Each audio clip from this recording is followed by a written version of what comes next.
So we got these T-nuts. They're 1/4 inch T-nuts that we're going to put into the side of the cabinet, and they're number 6s.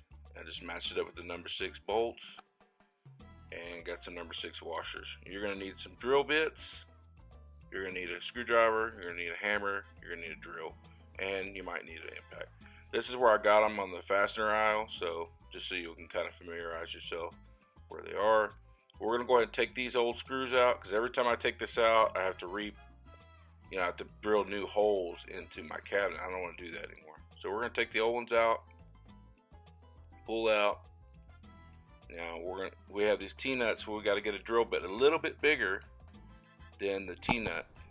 So I use a 1/4. Use a 1/4 inch bit. We're going to cut in the center, and I made it a little bit deeper than the 1/4 depth of the T-nut. And these have little spikes on them, so you just put them on, press, and then you're going to hammer them in. Real simple.